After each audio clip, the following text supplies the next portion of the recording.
Hey Bubble family, welcome back to the channel. So this is a pre-recorded video that I've done after yesterday's video. I did one back to back, as you can see, because I'm wearing the same thing. So I don't want him to go, she doesn't actually get changed. It's like she just wears the same clothes. Obviously what I did is I also then went and did my makeup, as you can see, because I did the difference where I didn't wear my makeup and then I've come on. I thought I'm not going to subject you to two videos of me not wearing any makeup, so I've actually gone on and done my makeup a little bit. But the reason I've done the recorded video is because it's my mummy's birthday today, albeit that I recorded this yesterday, but so I'm spending the day with my mummy, so I will not be able to do a recording of a video, so I wanted to record it so you didn't miss out. But also because I wanted to show my mum this video, and I wanted to say to my mum, happy birthday. I absolutely love you. You're my best friend, and you have been the best mum, you know, the best nan, the best mum, and my life I wouldn't be where I am today if I didn't have you as my mum. And I just want you to know how much I love and appreciate you. And I know that I'm not always the best daughter, because I'm crabby at times and I'm sensitive and you know, but I just want you to know that I'm saying this publicly here and now of how much I love you, and I look forward to spending today with you, and yeah, so I just and I hope you like your prezzies, which you're not getting till the weekend, by the way, when you come down. So yeah, and so for me, and I'm sure my Bubble family here will wish you a happy birthday, and so I love you. So that is my waffle for today, is I just wanted to really wish my mum a happy birthday. So in today's video, I'm going to be doing chapter 9 and chapter 10, which is Watershed and Rwanda, because they weren't particularly big chapters. So I thought I can do two in one here. We're wading through, Bubbles. We are wading through. It's, you know, we are now, yeah, like I say, we're now at chapter 10. We're making it, we're doing it. So don't forget, if you have any questions for when we do the Q&A surrounding what I've talked about this week, please add those questions either in the comments or go to the community page where you'll see the Q&A, and you can add your questions there, and I will obviously members will come first. I will do all member questions first, because that's the perk you get with being a member, and then after that I will do other questions. If there are lots, then I will do some, and then I will add you on the next week, and I will just keep going, because I want to kind of do this every week. So I think it's quite good that you get to ask those questions. Don't forget that my live with Trev will be this Friday, as always, and there might be a special guest. There might. So if you have any questions that you think that you might want to ask, just in case whoever it is, then again, please add them in the comments section, and I will write them out, and then I will put them in for the questions. So that being said, by now, Bubbles, you know what to do. And yes, I'm still sitting here with the same cold coffee. So that is it's not my drink of choice. It's my drink, but it's not my drink of choice. My drink of choice actually is today, after I've had this, I'm going to go downstairs, and I've got some pink grapefruit juice, which I'm going to have a glass of that, because I do like pink grapefruit. So maybe it be tea, maybe it be coffee, maybe like me, you like a glass of pure juice. And If you would like to add a splash of vodka to that juice, there is nothing wrong with that, even if it's flavoured vodka, which I quite like. Because as I always say, it is 5 o'clock somewhere. So grab your drink and let's dive right in.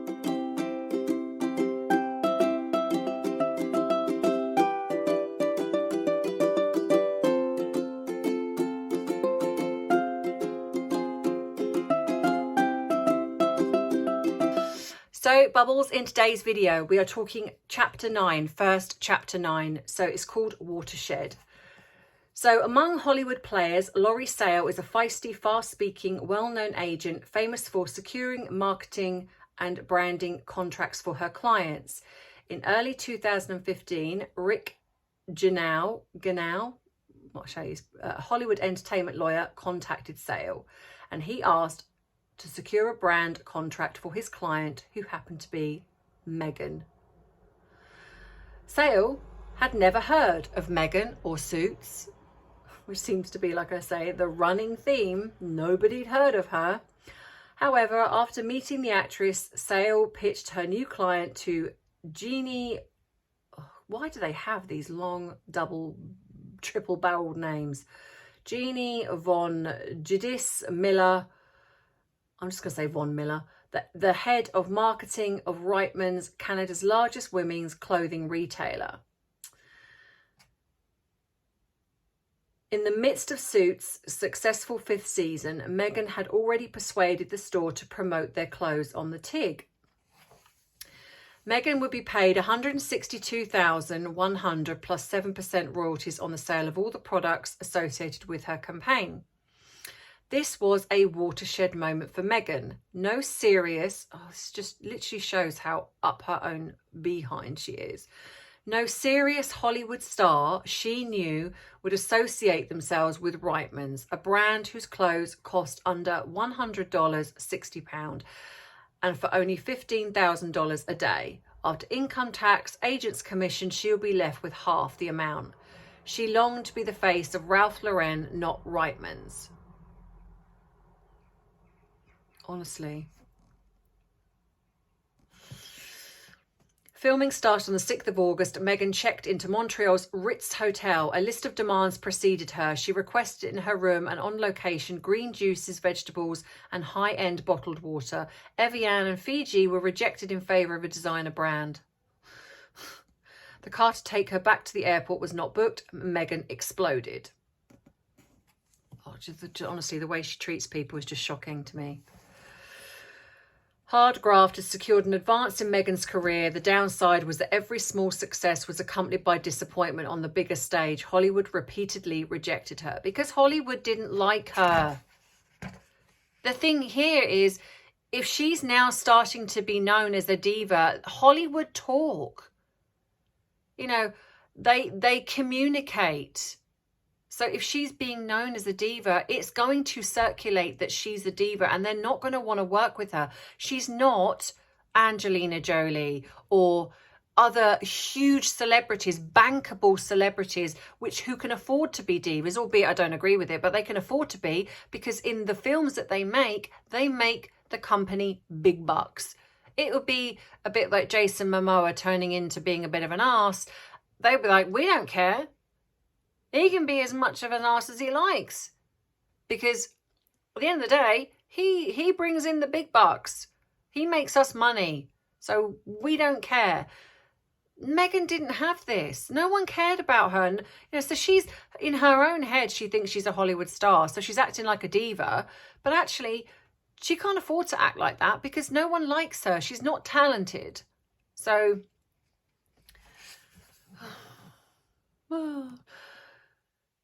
So, here she then, apparently, the previous year, casting director Anna Kennedy had invited Meghan to audition in Los Angeles. Reg Travis, a British director, was looking for a female lead for Antisocial, a gritty crime thriller based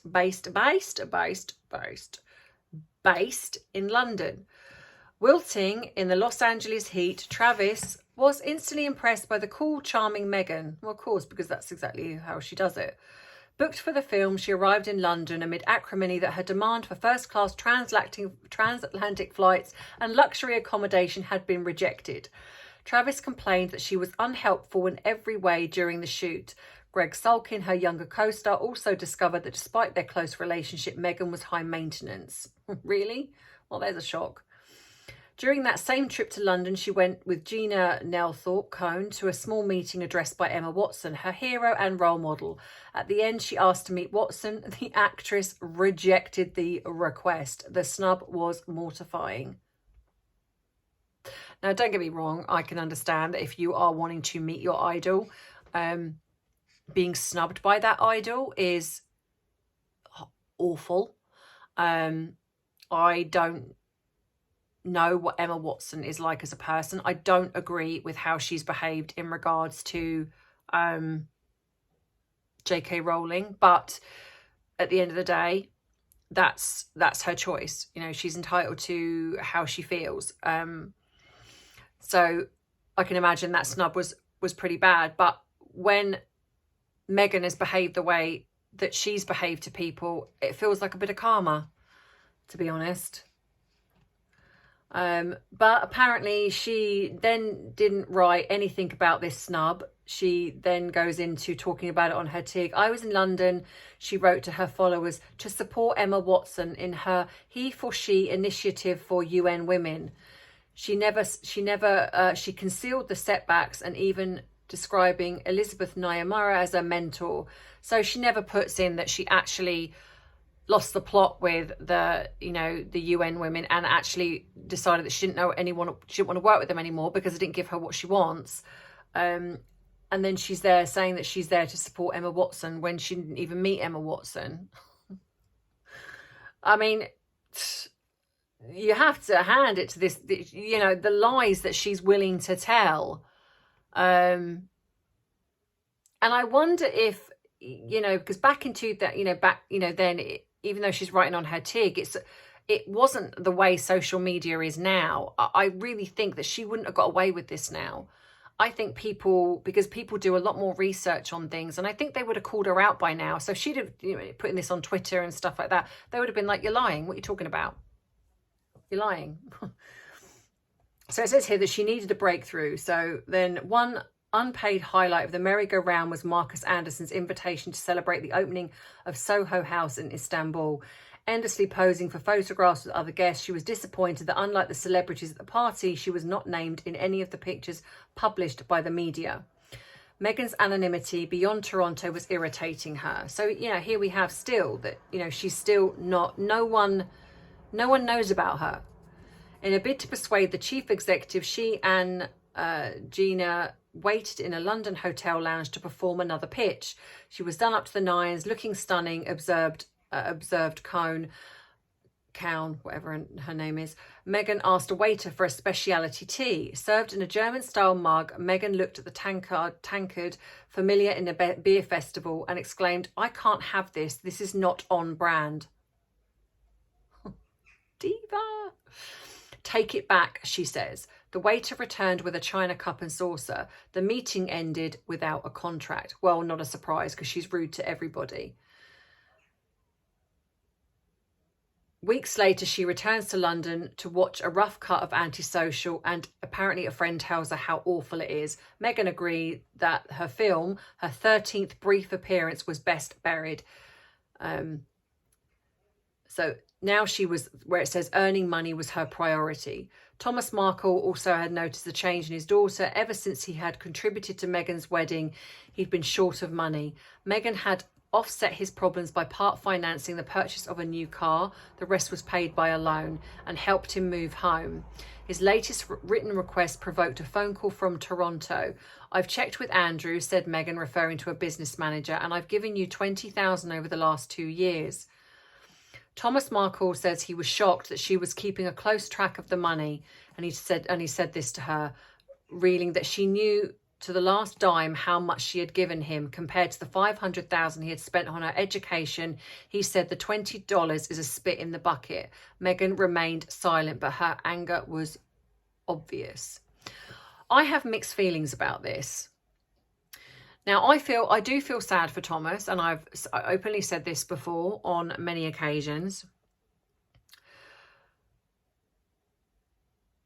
But what I don't like, and I will be honest here, what I don't like is this. I mean, he accuses Meghan of keeping a close track of the money, but he's kind of doing the same thing on many occasions.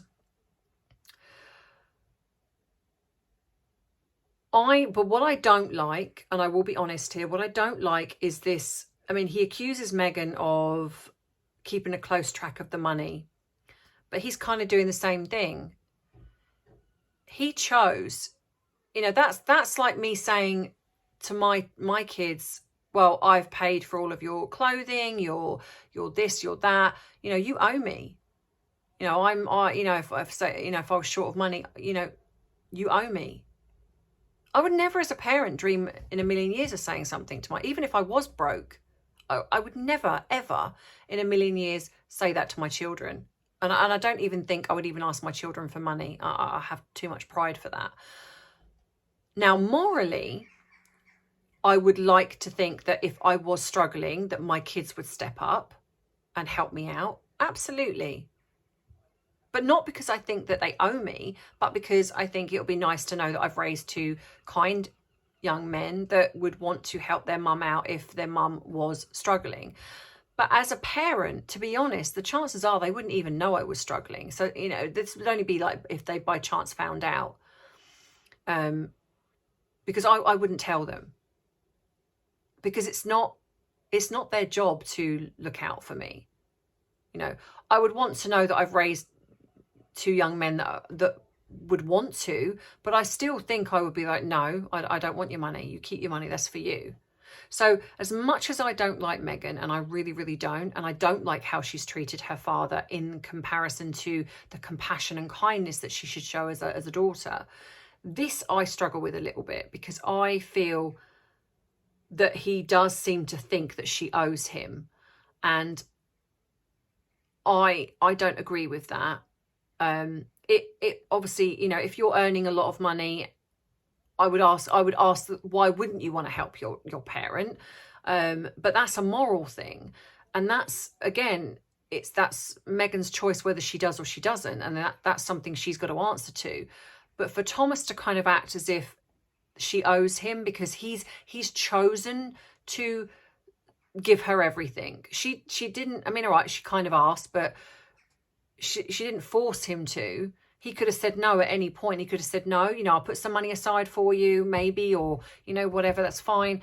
But he chose to give her the 20,000 for her wedding. She didn't ask for it. And he even admits that she didn't ask for it. He chose to give it to her, knowing that he wasn't well off. And then it's kind of like, yeah, well, I need that money back now. So that I don't agree with. Like I say, I've had mixed thoughts with some of the things that Thomas has said, and I know I've spoken out about Samantha, and I did backtrack on that a little bit because I didn't know all the facts, because I was answering a question from somebody, and so I was answering as I knew in what I knew in that moment of answering the question. But afterwards, after reading some of the comments and a few of you, and I'm glad that you did. I'm glad that you are safe. That I love the fact that you are safe enough to kind of go, you know what, love you and all that, but I think you're wrong in this, because I was wrong. I didn't realise that actually it was a very minimal amount. I didn't realise that actually she'd lost her job and she'd been really. I know she's been hauled through the media. I'm aware of that. But I recognise that she does have every right to stand up for herself. And I did say that, but I think, I kind of aired on like, was it to do with monetary or something like that? And you know what, even if it was, I don't blame her actually, because I think Meghan's treated her disgustingly. And I think Meghan has treated her father disgustingly. But I think this is what then unfortunately creates Thomas to come across a little bit unlikable, is because he says things like this, like almost like you owe me. And I don't agree with that. And again, you might all have your own feelings on that, but I just don't think it's right for a parent to kind of go, well, I've done this, this, and this for you, so you should be doing this, this, and this for me. If your child doesn't want to do that, then, well, you're like, well, you know what, that's on you then. But I don't think it's for a parent to say, you owe me because I've raised you, because I've loaned you money, because I've done those things. Because if you're not making that clear, if you're not saying at some point, look, I'm happy to give you that 20 grand for your wedding, but I'm going to want that back. You know, you chose to do that. You know, that's then not really fair to then expect your child to then think, well, I'll give that back to you then. Now, again, like I say, morally, you'd think she'd want to help her father out. But as we know that she's quite selfish, clearly she's not going to. And that's the unfortunate thing. He's paid money and provided for Meghan and gone above and beyond. And he's raised, unfortunately, a very selfish young woman who doesn't care about him. And he has to take part responsibility for that. Not for the bit when she's an adult, but certainly for raising her as the beginning of being a spoiled, entitled brat. That's on him and Doria. So apparently Corey was starting to get very fed up with their relationship. He was starting to get very wary of Meghan's prima donna behaviour. Entering restaurants, she demanded a special table. The entitlement of every famous actress and her name dropping whenever she returned from New York was becoming insufferable. And I did laugh when he said, apparently he snapped at her and said, "You're not Nicole Kidman." So it's quite funny. There was also her apparent unwillingness to allow any publicity about their relationship. Well, of course she's not going to, because she doesn't take him seriously. She's not serious about the relationship. So the less that's known in the media, the better. And then this is also when she appears on that celebrity guest Food Network show, Chop Jr., as an expert praising the real sort of farm fresh to table food that reminded her of what she'd been eating growing up in California. Corey had been used to secure that appearance, but felt unthanked for his help. Meghan's homely, that kindness was non-negotiable, appeared to have been forgotten. She's never been kind. She's played at it, masked it, pretended it, but she's not, to her core, she's not a kind person. For his part, although unhappy, Corey was incapable of ending the relationship. In private, Meghan could not conceal her own impatience. And sadly, this is what happens, especially in narcissistic relationships. The person who is the victim of the narcissistic personality type struggles to let go. It's like an addiction, because at times it can be so great, so they hold on to that. And it's like a vicious cycle, and so it becomes like an addiction, and they struggle to let go. But unfortunately, again, these people are pandering to her. They allow her to behave a certain way. If you allow that behavior to continue, it's going to continue. The only way you stop that is if you nip it in the bud as soon as it starts to happen. You're like, no, we're not doing that. Or you walk away from the relationship. Do you know what? You're too much of a diva, not interested. But unfortunately, a lot of people don't. So then we go into chapter 10, which is Rwanda. And this is where Meghan does her second visit to Rwanda in 2016. Apparently, Matt Hassel, the KDS creative director in Toronto, responsible for the UN Women campaign, had again fallen under Meghan's spell. And in fact, some would say that he was besotted by her. What is it about this woman? Honestly, I mean, don't get me wrong. I understand narcissistic types, and I do, but it's like men are literally just like falling all over themselves to do everything for her. And do you know what? I'm going to be really honest and real here. It angers me a little bit, because as somebody, I know that when I work with clients, and I even class myself as this, as a nice, decent person, it frustrates me when I read about, see, or hear nice guys continually falling. And I'm not just including, because I know that nice women fall for narcissistic men, but I'm talking about, obviously, because I date men, and obviously when I work with a lot of women, that nice guys continually fall for narcissistic women instead of actually dating somebody that's nice and kind. They just do. It happens a lot, and it frustrates, and you kind of think there are so many women out there that are so lovely, but for some reason they fall for the wrong type, and it's frustrating to see. And I've certainly, like I say, had that experience. Like when you're nice, it's almost like you're classed as boring. And again, you know, women do this too. They fall for the bad boy, you know, and it's all exciting until it becomes not exciting anymore. And they treat you horribly, you know, but they put up with it. So, you know, again, Meghan insists on flying to Rwanda first class and be accompanied by Gabor Jarina, a Canadian fashion photographer. Michael Goyette, an American hair and makeup stylist, was also listed as travelling with Gabor. Only Michael, exclaimed Meghan, knows how to work my black hair. Naturally curly, she had used a treatment called keratin to create her hair's silky straight look. Meghan's demands sent the cost well above the budget, and so Saminsky, the film's actual producer, World Vision decided could no longer travel to Rwanda. So Meghan didn't care that the actual film's producer couldn't travel because of her outrageous costs. And again, she was pandered to. It's just unbelievable. So here she is then. They travel in 2 air-conditioned minivans. Meghan and her team of 3 World Vision marketing executives, a Canadian cameraman, plus an advertising account executive, and several suitcases containing a selection of fashion outfits were driven for 90 minutes from Kigali's best 5-star hotel to Gashora. For generations, the village women and children had walked every day several miles to fill their jerry cans in a dirty river. The result was constant illness. The commissioning of a well-financed by World Vision to deliver fresh water was a major event, marked by Meghan's arrival in January 2016. To the villagers' surprise, after Meghan was filmed with the children playing under the clean water bursting from the tap, she disappeared with Gabor Jarina. For hours, Jarina photographed the perfectly coiffured actress hugging, squeezing, smiling with the village children. Each pose was followed by a change of clothing. Honestly, Meghan is a true humanitarian, Lara Dewar would say, speaking of Meghan's authenticity. Dewar praised her involvement with the children, letting them sit on her lap. Really? So because she lets children sit on her lap, she's a humanitarian? Even though she's there getting photographed in these expensive... Oh, what is wrong? What is wrong with these people?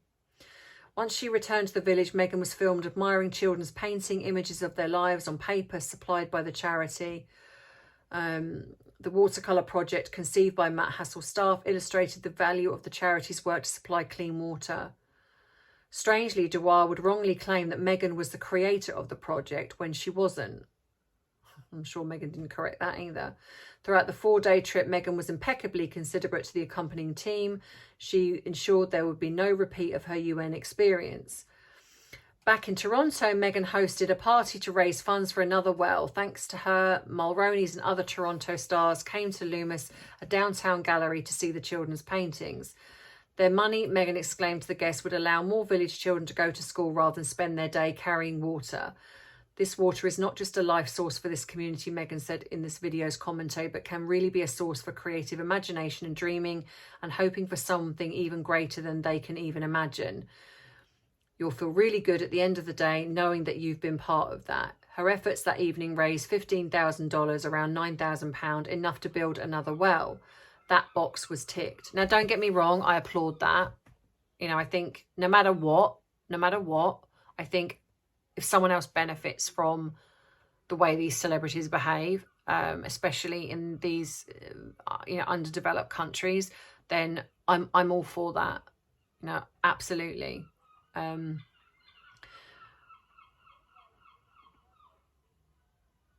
But the sad thing is knowing the way she behaves, it's just not genuine. And the next sentence kind of shows that. At the end, Saminsky was puzzled as celebrities using a desolate African village as the backdrop for fashion shoots was mind-blowing. Meghan, she concluded, had opportunistically orchestrated the trip to pose as a philanthropist. Moreover, her ambitions were so obvious. She was on a path with visions of something good happening at the end, but her destination was unknown. I I just find it really upsetting that as much as I agree that this, you know, getting another well is great, but again, they've used this to just for an opportunity for themselves, and I just find that so bizarre. So then Meghan then goes into series 7 of Suits, and then her fee was increased to $175,000 per episode. However, though the stars, Gabrielle matched, I don't know how it's matched, who played Harvey Specter, was being paid $500,000 per episode. Despite the reassurance of her improved fee, Meghan sensed that Rachel Zane's life was nearing the end. Once her contract ended, her acting career would need to be relaunched. So here it says, you know, once an audience has identified with an actor, it's in, you know, you need to restore anonymity, then recapture the audience. In Hollywood, George Clooney was hailed as a virtually unique, a pathfinder for making a conspicuous success of that transition. Others included Jennifer Aniston, who would follow. They had become global stars after having a TV series. So she needs to, you know, reassess her life, and then talks about her going on the Larry King show. And she talks about her Procter and Gamble thing again, her praise for President Kagame, and again, no one criticizes her. This upset me a little bit. Apparently, one of the things she wrote on her TIG was, "Talk to yourself like you're your own best friend. You need to champion yourself." I say this, and now she's ruined it for me. She's ruined it. And then she quotes Trevor Engleson's famous line, if it's worth 5 minutes, then give it 5 years. She just plagiarizes. She can't think of anything herself. So then on the 17th of February 2016, Fitzpatrick was hosting another fundraiser for Hillary Clinton. No one was insulted that Hillary could not break off from her campaign. Many were also delighted that Fitzpatrick had invited Liam Neeson, and then Meghan was photographed with Liam Neeson, and then Liam Neeson couldn't even remember who she was, and this did not please Meghan. So then it says, again, this is when she goes to a financial company's annual conference, and she delivers pretty much the same speech that she delivered in the UN. And then apparently Jessica Mulroney was invited on the tour as well. And it says Meghan faced not only a professional challenge but a professional crisis. At 35, she wanted children. Although Corey Vitiello was a good man and would be a good parent, he was deemed to be unsuitable as the father of Meghan's child. A chef with limited ambitions in a country which she perceived as unglamorous, Corey's horizons were too limited. Although it was Corey's social importance in Toronto that had propelled Meghan's status, the chef's value had dwindled. He could not further Meghan's ambition. She wanted real celebrity, many millions of dollars, and personal glory. How sad. How sad that you literally talk about somebody in that way.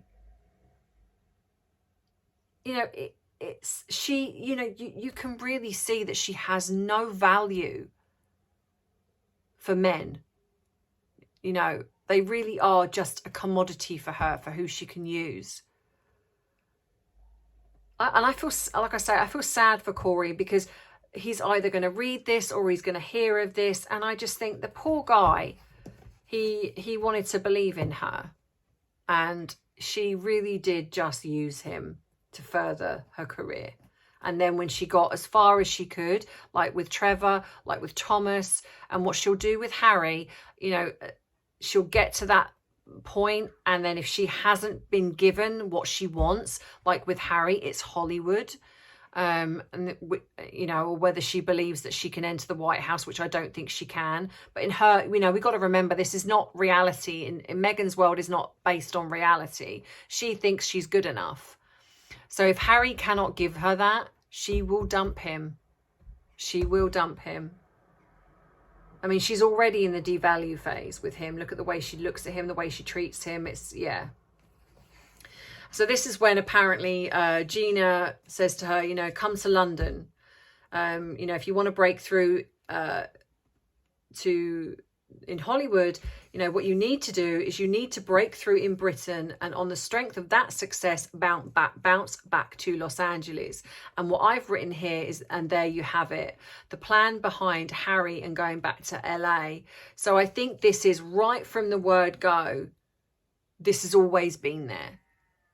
You establish yourself in the UK, and then when you've established yourself in the UK, you can go back to LA. Well, that's exactly what she kind of did, didn't it? She married Harry. She established herself in Britain, and then she bounced back to LA.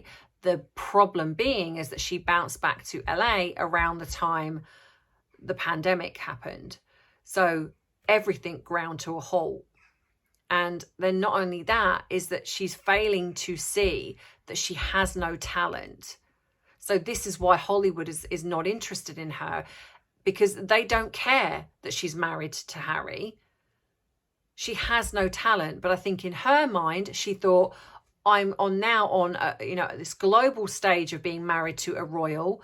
So that is now going to excel, you know, whereas those doors were shut to me before. Oh, they're bound to be open to me now because I'm married to royalty. But of course, that never happened. Now, whether or not she might have got maybe something, little bit parts, but she, you know, there were rumors that she wanted to be a Bond girl, she wanted to be in a Marvel or DC. Well, none of those were going to happen because, you know, she's not talented enough. So any bit parts that she did get thrown her way, she would have turned down, which is why I think she wanted Harry. That's why she got Harry to talk to, you know, the guy from Disney. You know, it's like, well, I'm married to you now, Harry. You need to be helping promote me. And that's been her plan all along. You know, this is what she did. And it even says here, okay, she agreed, but I don't want to stay long. I want to go back to Los Angeles. I want to be a success in Los Angeles, my home. There was another incentive moving to London, which would solve the Corey problem. The final break from him was delayed. Then this is when some of the Suits team started to notice Meghan's tone changing. You know, and it basically says here that, you know, and then someone said to her, in her section, Meghan recalled as a schoolgirl helping at the soup kitchen on the Los Angeles Skid Row. Maria Polia, a theology teacher, had told her that life is about putting others' needs above your own. Remember that someone needs us, and that your act of giving, helping, doing can truly become an act of grace once you get out of your head. Her teacher's homily, she said, has stuck with me my whole life. She also wrote that to earn money as a teenager, she had served customers at Humphrey Yoga in Beverly Hills for $4 an hour. Thomas Markle was puzzled when he read this. She has never worked at all while she was at school, he insisted. So again, here she goes. She lies again. But not only that, apparently this, she says her teacher's homily has stuck with me my whole life. Where was it stuck to then? The bottom of your shoe? Because you didn't do any of it. What have you done? You know, your act of giving, helping, you know, 5 minutes. Your 5 minute, you know, your 5 minute slot of helping somebody, and then you're not bothered. Honestly, there's literally the version of Meghan that says, and then the version of Meghan that doesn't. Says she does but doesn't. The scenario of her impoverished youth grew as she became part of the Clintons and the Democratic set. In early April, she flew to New York for another of John Fitzpatrick's eve of primary celebrations at his hotel. Meghan voiced her support for Hillary Clinton in Toronto's late TV nightly show. Has she not done her research on Hillary Clinton then? Again, serves her, so I'll support her. On the same show, she condemned Donald Trump as divisive and misogynistic, missing out the part where she went to his parties. A vote loser among women for the kind of world that he's painting, Trump, she said, had made it easy to see that you really don't want that as an American. And she was urging people to vote Hillary Clinton. So a bit like what she did with the whole Biden thing. She sticks her, you know, her political agenda in there. Meghan had reached a turning point after spending a few days with Corey in New York, so poor old Corey was dragged back out again. She was certain their relationship was over. Getting him out of their jointly rented house would be difficult, she suspected, and Toronto gossips would enjoy a damaging field day. In addition, her frustrating failure to find an exciting career follow-up to Suits and her wariness of life in Canada all coincided during 2 days in Montreal in spring 2016. So, and I've put here, at this stage of the book, all I have seen is Meghan's ability to love bomb everybody she needs to use. She uses men like a dog uses a chew toy. She literally plays with it until it's of no further use or she's damaged it completely. No wonder this woman does what she does, because no one has called her out and she gets away with it. And that's the truth. She has. She is literally probably, in my opinion, you know, and I think that, you know, she's even up there with, you know, she's definitely up there with Amber Heard and the likes of this type of person. She really is vile. You know, she will support whoever fuels that agenda for her, and she just generally doesn't care who she tramples on the way up, who she supports to get the next stepping, you know, rung of that ladder. You know, she will support, like we've seen here, the worst kind of person. You know, doesn't matter to her that Hillary was you know, has got her own issues and there's things that are going on there, and then also married to a man who didn't think twice about, you know, sleeping with, you know, as it's his secretary.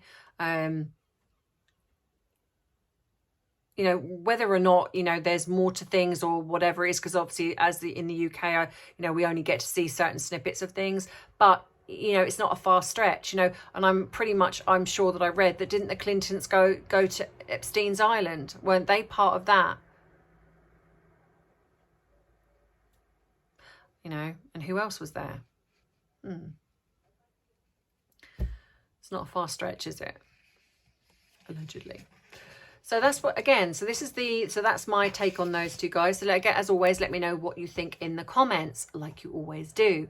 So thank you. If you like this video, please give it a thumbs up. If you like more of my videos and you do not want to miss out on my future uploads, please think about subscribing to the channel, because it really does help the algorithm. Thank you to everybody who's becoming a member. It's really lovely to see more and more of you coming across. To everybody who has become a Patreon, who have joined the bubble tea community, thank you to you all. Don't forget that you still have the chance to till this evening to enter the competition. It's #BubbleFamily. If you want to be entered into winning my personal copy of my book with all of my orange highlights and notes in, you know, you get the member Patreons and bubble tea community have a chance to win my personal copy. There will also be a chance to win 2 copies of the Revenge book, which I will sign and write a little note in there for you. And then I will also be giving out 5 copies of the book, which I will just be sending straight from the manufacturer. Please bear with the fact that there has been a delay in some of this, but if you are a winner, as soon as the copy becomes available, I will send it to you. Thank you to everybody who has bought me a cup of tea. It is very welcomed. Although at this point I might be clubbing it together and buying myself a huge bottle of gin, because I think I might need it. And thank you to everybody who has asked for my PO box address. If you do want to know where that is, everything is in the description box of every video. That is where you'll see my email address, the links to everything, my merchandise if you want to buy a bubble mug or whatever it is. I will be tweaking that, and then I will probably be doing a sale on some of the stuff when I redo my merchandise and have some new designs. So please, you know, look out for that. And yeah, so don't forget my live with Trev tomorrow night at 7 p.m, where there might be a special guest. So if you think there is, or you're hoping there is, and you have a question that you would like to ask, please put that in the description box below and I will add that in. And like I say, as always, members will always come first, because that is the perk of being a member, a Patreon, or part of the Bubble Tea Club. But yeah, so as always, thank you, and I love you. I appreciate you, but most of all, I respect you. Love you, Bubble family.